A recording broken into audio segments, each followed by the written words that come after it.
Next करेंगे question, page number तुम्हारे 84 पर। 84 पर अभी एक क्वेश्चन नंबर दिख नहीं रहा है, शायद फर्स्ट क्वेश्चन ही होगा। देखो बैलेंस शीट वाला क्वेश्चन है, ये हम लोग पढ़ेंगे। अ और ब एक व्यवसाय के लाभों को 5-3 में बांटते हैं। वे स को लाभ में 1/4 हिस्से के लिए शामिल करते हैं, जो कि अ और ब द्वारा बराबर दिया जाएगा।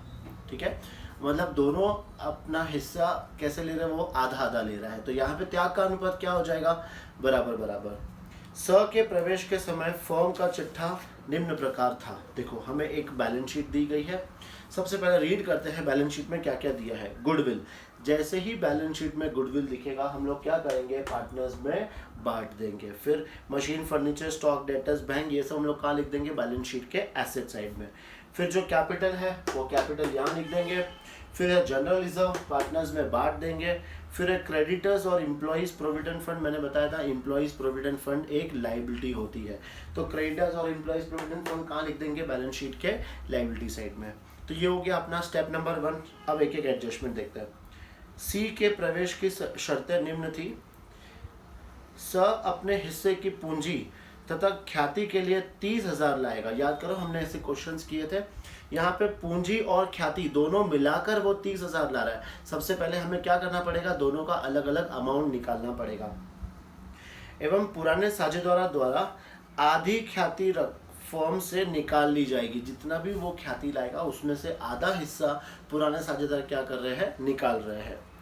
फर्म की ख्याति का मूल्यांकन अधिलाभ 8,000 के 3 वर्षों के क्रय के बराबर किया गया है। तो ये हमें फर्म की ख्याति निकल जाएगी। अधिलाभ 8,000 दिया हुआ है और 3 वर्षों के क्रय मतलब 8,000 इंटू 3 करेंगे तो 24,000 आएगा। 24,000 पूरे फर्म की ख्याति है, इसमें से हम लोग सी का हिस्सा निकालेंगे। ठीक है, और फिर 30,000 में से उसको अलग अलग करेंगे। फिर है मशीन, फर्नीचर एवं स्टॉक का पुनर्मूल्यांकन क्रमश 30,000, 12,000 पर 8,000 पर किया गया, तो ऊपर डॉट लगा दो। मशीनरी, फर्नीचर और स्टॉक तीनों पे डॉट लग जाएगा। एक ग्राहक जिसका खाता डूबत ऋण माना गया था वह 1,200 रुपये देने के लिए सहमत हो गया। जिसका खाता हमने डूबत ऋण मान लिया था, मतलब हमने अपने डेटर्स में से माइनस कर लिया था, अब वो मुझे कितना दे रहा है, 1,200 रुपये। तो इसको हम क्या कहेंगे, बैड डेब्ट्स रिकवर्ड, मतलब जिसका जो डूबत ऋण था वो हमें वापस से मिल गया। ठीक है, उपरोक्त के आधार पर पुनर्मूल्यांकन खाता, साझेदारों के पूंजी खाते तथा नई फर्म का चिट्ठा बनाए। एक तो हम लोग को ये तीनों बनाना है। यदि यह तय किया गया कि संपत्ति और दायित्व को पुराने मूल्य पर ही दिखाया जाए तो स्मरणित पुनर्मूल्यांकन खाता, पूंजी खाते व चिट्ठा बनाए। तो इस क्वेश्चन को हम लोग 2 अलग अलग तरीके से सॉल्व करेंगे। पहला जैसे नॉर्मल अभी हम लोग ने एग्जाम्पल किया था वैसे ही सॉल्व करना है, और फिर बाद में हम लोग देखेंगे मेमोरेंडम रिवैल्यूएशन अकाउंट कैसे बनता है। चलो स्टार्ट करेंगे। तुम लोग भी पहले ये लेक्चर अकाउंट्स अपने बुक में बना लो और उसके बाद हम लोग अपना स्टेप 1 स्टार्ट करते हैं।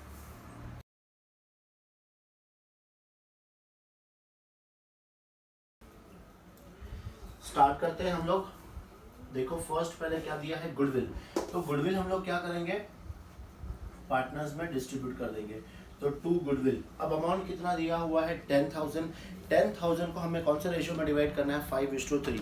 तो 10,000 को हम लोग डिवाइड करेंगे पहले 5 से, फिर इंटू मल्टीप्लाई करेंगे 8, फिर 5 से मल्टीप्लाई करेंगे तो कितना आ रहा है, 6250 ए में लिख देंगे, और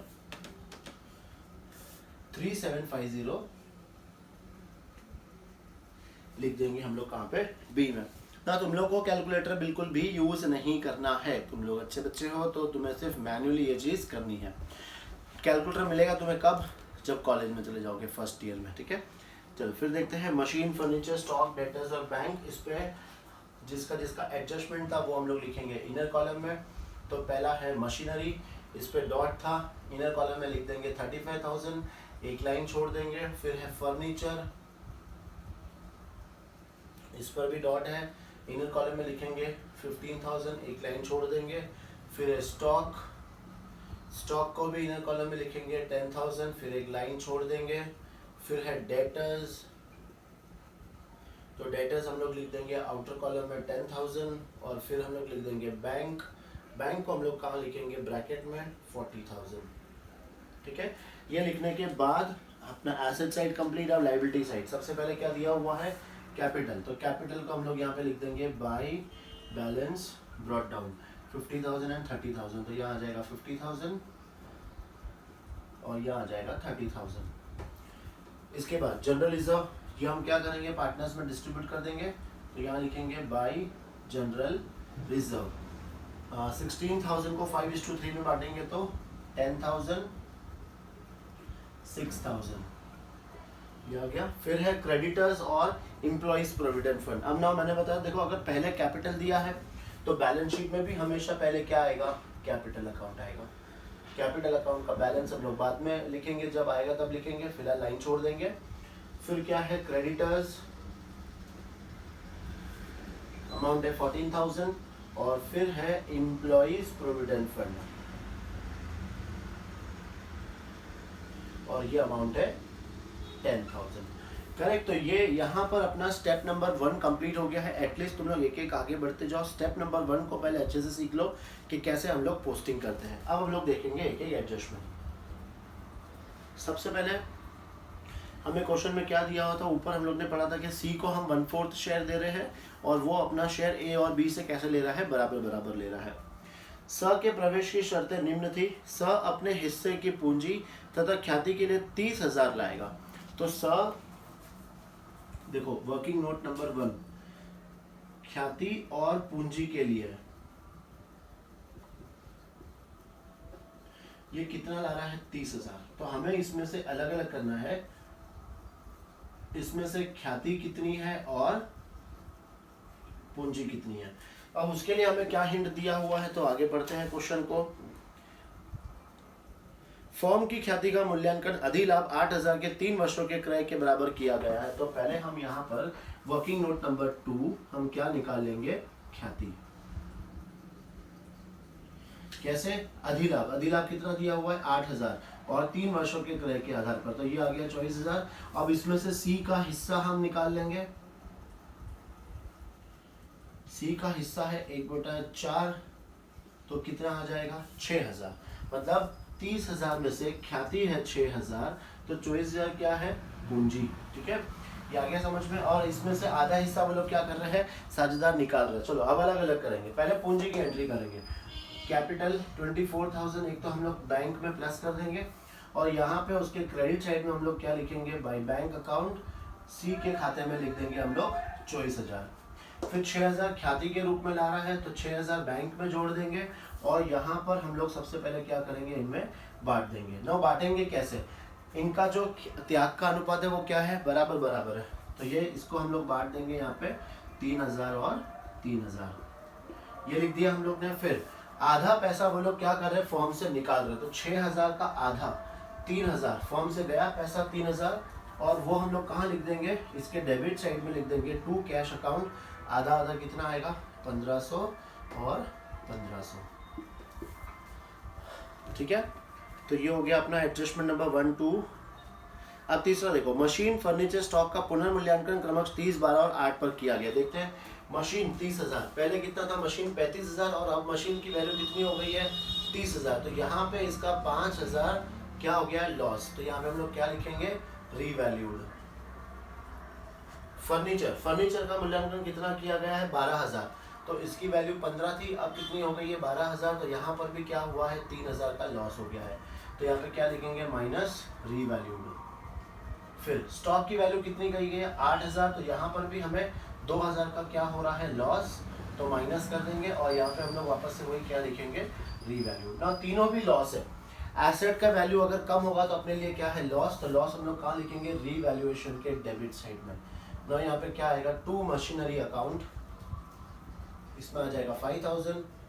टू फर्नीचर अकाउंट,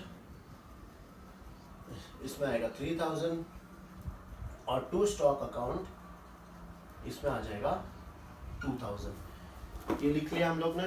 फिर इसके बाद क्या है, देखो, एक ग्राहक जिसका डूबत ऋण मान लिया गया था वो 1,200 रुपये देने में सहमत हो गया है। अपने को 1,200 रुपये मिल रहे हैं, तो अभी इसमें क्या करेंगे, हम लोग 1,200 रुपये इसमें जोड़ देंगे।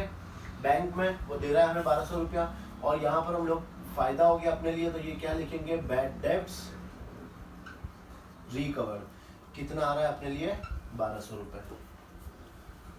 फिर ऊपर के आधार पर पुनर्मूल्यांकन खाता साझेदार के पूंजी खाते व नई फर्म का चिट्ठा बनाए। हम लोग अपने सारे एडजस्टमेंट कर लिए हैं। अब हम लोग क्या करेंगे, इसे क्लोज करते जाएंगे। तो सबसे पहले कौन सा खाता बंद करेंगे हम लोग, रीवैल्यूएशन अकाउंट। अब देखो रीवैल्यूएशन अकाउंट को क्लोज करेंगे। ये टोटल है 10,000, यहाँ पर भी लिख देंगे 10,000, ये माइनस करेंगे तो बैलेंस कितना बचेगा 8,800। इसे हम क्या करेंगे, साझेदारों में बांट देंगे। तो यहाँ पे हम लोग क्या लिखेंगे, 2 पार्टनर्स कैपिटल अकाउंट। 2 पार्टनर्स है ए और बी, इनका अनुपात कितना है 5:3, तो इसमें आ जाएगा 5500 और इसमें आ जाएगा 3300। यहाँ क्रेडिट, तो यहाँ पर कहाँ आ जाएगा, डेबिट साइड में। यहाँ पे क्या लिखेंगे हम लोग, 2 रीवैल्यूएशन अकाउंट। यहाँ आ जाएगा 5,500, यहाँ आ जाएगा 3,300, ये लिख दिया हमने। फिर इस खाते को हम लोग क्या करेंगे, आप बंद करेंगे। पार्टनर्स कैपिटल अकाउंट क्लोज करके इसका बैलेंस हम लोग कहाँ लिख देंगे, बैलेंस शीट में। देखो 63,000 ये आ गया, यहाँ पर 39,000 और ये 24,000। फिर यहाँ पर भी सेम लिख देंगे हम लोग 63,000, ये आ जाएगा 39,000 और ये आ जाएगा 24,000। अब बैलेंस निकाल लेते हैं, ठीक है। बैलेंस निकालने के लिए फिर से हम एक यंत्र का उपयोग करेंगे। 63,000 माइनस 6250 माइनस 1500 और माइनस 5,500, तो इसका बैलेंस आ रहा है 49,750। फिर दूसरे का निकाल लेंगे ऐसे ही, 39,000 माइनस 3750 माइनस 1500 और माइनस 3300, ये आ जाएगा 30,450 और इसका आंसर आ गया 24,000। अब ये क्या लिख देंगे यहाँ पे हम लोग, 2 बैलेंस कैरी डाउन, और ये बैलेंस को कहाँ लिखेंगे हम लोग, बैलेंस शीट में। तो यहाँ पे आ जाएगा इसकी वैल्यू, फर्स्ट का है 49,750, सेकंड का है 30,450 और तीसरे का है 24,000। फिर इसकी टोटल हम लोग ले लेंगे बाहर, 30,450 49,750 प्लस 24,000, ये टोटल आ रहा है 1,04,200। ठीक है, क्रेडिटर्स कितने थे, क्रेडिटर्स थे 14,000 के। चलो अब हमें करना है बैलेंस शीट की टोटल। तो सबसे पहले क्या करना है, ये कैश को प्लस माइनस करके हम लोग अमाउंट बाहर लिख देंगे। तो 40,000 प्लस 30,000 माइनस 3,000 प्लस 1,200, तो ये आ रहा है 68,200, ये लिख देंगे हम लोग यहाँ पर। अब दोनों साइड की टोटल करते हैं, लेट्स सी टैली होता है कि नहीं। इसकी टोटल आ रही है 1,28,200। अब इसकी भी आ जाए, 42,000 प्लस 18,000 प्लस 68,200 और ये टोटल टैली, करेक्ट। तो एक ही बार में तुम्हारा ये बैलेंस शीट का टोटल क्या आना चाहिए, सेम आना चाहिए। तभी आएगा जब हम लोग इसको स्टेप वाइज अच्छे से करेंगे। स्टेप वाइज का मतलब फिर से समझ लेना कि पहले हमारा स्टेप 1 क्या है, बैलेंस शीट को हमें यहाँ पर लिखना है। उसके बाद एक एक एडजस्टमेंट सॉल्व करना है और एक एक एडजस्टमेंट का उसी समय पे 2-2 इफेक्ट हमें देना है। सारे एडजस्टमेंट सॉल्व कर लिए, फिर रिवैल्यूएशन क्लोज करना है। रिवैल्यूएशन का बैलेंस पार्टनर्स कैपिटल में, पार्टनर्स कैपिटल का बैलेंस बैलेंस शीट में, और फिर बैलेंस शीट को टैली करना है। 101% तुम्हारा क्या होगा, टैली होगा। ठीक है, लिखो फटाफट ये।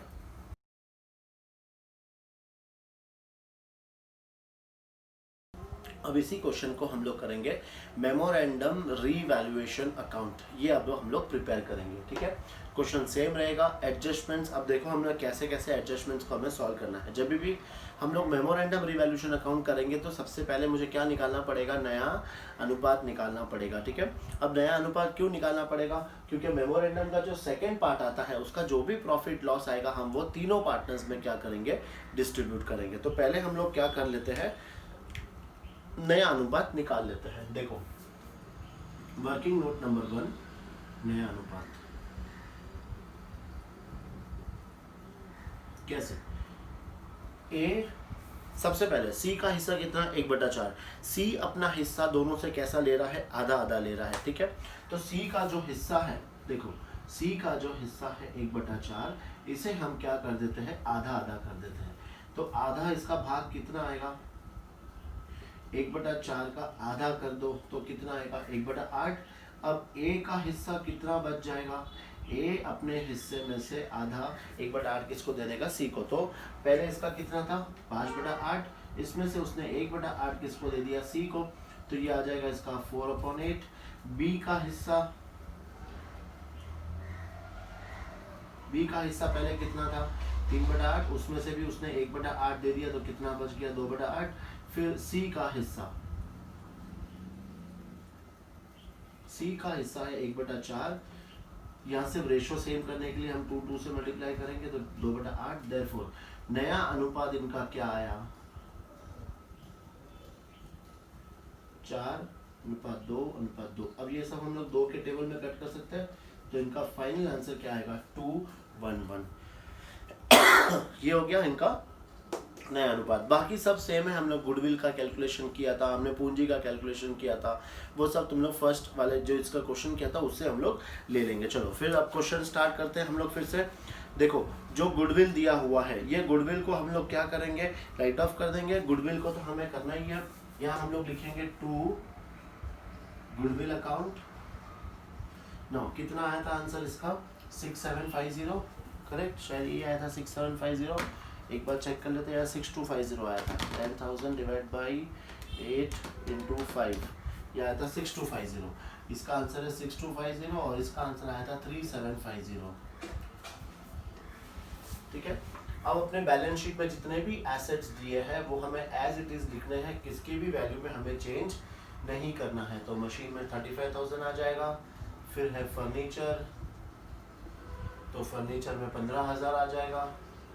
फिर है स्टॉक, तो स्टॉक में आ जाएगा 10,000। फिर है डेटर्स, तो डेटर्स में भी आ जाएगा 10,000। और फिर है बैंक, तो बैंक हम लोग ब्रैकेट में लिख देंगे क्योंकि यहाँ हमें कैपिटल और गुडविल का अमाउंट क्या करना होगा, प्लस करना होगा। ठीक है, ये लिख दिया। फिर कैपिटल, कैपिटल को तो हम लोग यहाँ लिख देंगे बाई बैलेंस ब्रॉट डाउन। ए का कैपिटल है 50,000 और इसका कैपिटल है 30,000, ये डैश। फिर है जनरल रिजर्व, जनरल रिजर्व को हम क्या करेंगे, डिस्ट्रीब्यूट कर देंगे। जनरल रिजर्व को डिस्ट्रीब्यूट करने पे कितना आएगा आंसर 6,016, तो 10,000 और 6,000 ये बात दिया हमने। फिर है क्रेडिटर्स और एम्प्लॉइज प्रोविडेंट फंड, वो यही लिख देंगे। सबसे पहले यहाँ पे क्या आ जाएगा, कैपिटल अकाउंट आ जाएगा, कैपिटल अकाउंट ए बी और सी। फिर यहाँ पे हम लोग लिख देंगे क्रेडिटर्स, वो आ जाएगा 14,000 और एम्प्लॉइज प्रोविडेंट फंड जो आ जाएगा 10,000। ये लिख दिया हम लोग ने। पहले बैलेंस शीट सब कंप्लीट कर ली। अब एक एक एडजस्टमेंट पढ़ेंगे। देखो सी अपने हिस्से की पूंजी व ख्याति के लिए 30,000 लाएगा। अब हमने ये वर्किंग नोट पहले ही कर लिया था कि 30,000 में से 6,000 जो इसकी ख्याति थी और 24,000 क्या था, गुडविल। तो वो लिख लेते हैं पहले। देखो यहाँ पे 24,000 ऐड कर देंगे और फिर 6,000 ऐड कर देंगे। 24,000 इसके कैपिटल में लिख देंगे। यहाँ पे क्या आ जाएगा, बाई बैंक अकाउंट 24,000। और फिर यहाँ पे गुडविल है 6,000, वो हमें त्याग के अनुपात में बांटना था जो इनका बराबर बराबर आया था, तो 3,000 और 3,000 ये आ जाएगा। फिर यहाँ पे इन्होंने आधा पैसा निकाल लिया है तो यहाँ पे लिखेंगे टू कैश, इसके अकाउंट में 1,500 और इसके अकाउंट में भी लिख देंगे हम लोग 1,500। फिर यहाँ से हम लोग क्या करेंगे 3,000 माइनस कर देंगे। ये इफेक्ट भी हम लोग ने पहले कर चुके हैं। फिर मशीन फर्नीचर व स्टॉक का पुनर्मूल्यांकन क्रमश, अब ये हमें वहां से तो माइनस नहीं करना है लेकिन उसका इफेक्ट हमें यहाँ जरूर लिखना था। देखो कैसा आएगा, मशीन नौ, मशीन 35 और इसका वैल्यू हो गया था 30, तो लॉस कितना हुआ था 5,000 का। फिर नेक्स्ट है फर्नीचर 15 और इसका वैल्यू हो गया था 12, तो लॉस था 3,000 का। फिर है स्टॉक, स्टॉक का वैल्यू वहां पर है 10,000 और यहाँ पे हो गया था 8,000, तो 2,000 ये हो गया था अपना फर्स्ट इफेक्ट। फिर एक हमने डूबा तो इनका पैसा हमें वापस आया था, तो वो कितना आया था 1,200 रुपये, जो हम लोग ने लिखा था यहाँ पे। तो ये लिख देंगे फिर से यहाँ पे बाई बैड डेट्स रिकवर्ड और ये अमाउंट आ गया 1,200। फिर हम क्या करेंगे, फर्स्ट पार्ट अपना क्लोज कर देंगे। फर्स्ट पार्ट क्लोज करके अपना आंसर कितना है, देखो ये तो आ जाएगा 10,000, ये भी आएगा 10,000 और 10,000 में से ये माइनस करेंगे तो 8,800। फिर ये हम लोग ने पार्टनर्स कैपिटल में बांट दिया था। यहाँ पर तो फिलहाल हम लोग किस में बांटते हैं, ए और बी में। ये आंसर आया था 5,500 और ये आया था 3,300। अब इसका सेकेंड इफेक्ट लिख देंगे हम लोग यहाँ पे, टू रीवैल्यूएशन अकाउंट। यहाँ पर आ जाएगा 5,500 और ये आ जाएगा 3,300। ठीक है, अब इसका हम लोग क्या बनाएंगे, सेकेंड वाला पार्ट बनाएंगे। जो यहाँ डेबिट में लिखा है वो हम लोग यहाँ पर कहाँ लिखेंगे, क्रेडिट साइड में। तो यहाँ पर आएगा अपना बाई मशीनरी 5,000, फिर बाई फर्नीचर 3,000, फिर बाई स्टॉक 2,000, ये लिख दिया। फिर ये सब आ जाएगा यहाँ पर डेबिट साइड में। यहाँ पर क्या लिखेंगे, टू बैड डेब्ट्स रिकवर्ड, यहाँ पर आ जाएगा 1,200 रुपये। सब कुछ जो यहाँ डेबिट में लिखा था वो है क्रेडिट में, और जो क्रेडिट में लिखा था वो सब डेबिट में। फिर हम ये अकाउंट भी क्लोज करेंगे। बैलेंस भी वही आएगा, यहाँ पे 10,000, यहाँ पर भी 10,000। बैलेंस कितना बचेगा, 8,800। बट अब ये प्रॉफिट को, ये लॉस को हमें क्या करना है, 211 तीनों में बांटना है, बस वो याद रखना है। तो यहाँ पे क्या लिखेंगे हम लोग, two partners capital account A B और सी। अमाउंट कितना आएगा, 244 तो 4,2200, तो ये आएगा 4,400। इसमें आ जाएगा 2,200 और इसमें भी आ जाएगा 2,200। यहाँ डेबिट में, तो यहाँ हम लोग कहाँ लिखेंगे, क्रेडिट साइड में। यहाँ नाम आ जाएगा बाई मेमोरेंडम रीवैल्यूएशन अकाउंट, और अमाउंट 4,400, 2,200 और इसमें भी 2,200। अब फिर हम लोग कौन सा अकाउंट क्लोज करेंगे, पार्टनर्स कैपिटल अकाउंट क्लोज करेंगे। देखो बैलेंस कितना आएगा, ये 60, 63, 67, 400, ये 36, 39, 41, 200, ये 26,200। यहाँ पर भी सेम 67,400, 41,200 और 26,200। अब यहाँ पे हमें क्या निकालना है, बैलेंस। तो टू बैलेंस कैरिड डाउन, फिर से वो यंत्र लेकर आ जाते हैं। देखो 67,400 माइनस 6,250 माइनस 1,500 माइनस 5,500, तो ये आ रहा है 54,150। 54,150, 250 क्यों, ठीक है। सेकेंड का है 41,200 माइनस 3,750 माइनस 1,500 माइनस 3,300, ये आ रहा है 32,650। और तीसरा 26,200, जो ही 26,200 ही बचेगा। ठीक है, अब इसका ये बैलेंस हम लोग कहाँ लिख देंगे, यहाँ पर लिख देंगे सारे बैलेंसेस। कोई एडजस्टमेंट अपना रह तो नहीं गया है, नहीं। देखो इसका आएगा 54,150, फिर ये आ जाएगा कितना आया था, 32,650 और फिर ये 26,200। अब इसकी टोटल ले लेंगे बाहर हम लोग, 32,650 प्लस 54,150, ये आंसर आ रहा है 1,13,000। और अब बैलेंस शीट की टोटल कर लेते हैं हम लोग।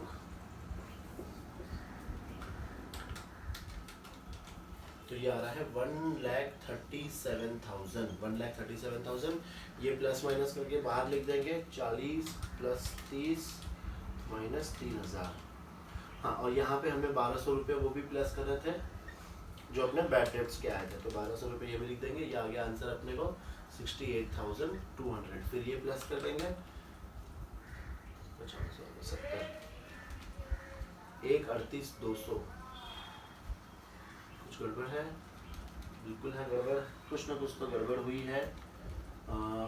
ये टोटलिंग में क्या गड़बड़ हुई है, चेक कर लेते हैं एक बार फटाफट। देखो 40,000 प्लस 24,000 प्लस 6,000 माइनस 3,000 प्लस 1,200, तो ये तो आ गया 68,200। हाँ, यहाँ आएगा नहीं, सॉरी, बैड डेट्स रिकवर यहाँ पे नहीं आएगा, वेरी वेरी सॉरी।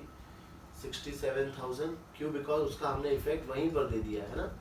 तो अब ये 50, 70, 70,000 प्लस 67,000, तो ये अपनी बैलेंस शीट टैली हो गई 1,37,000।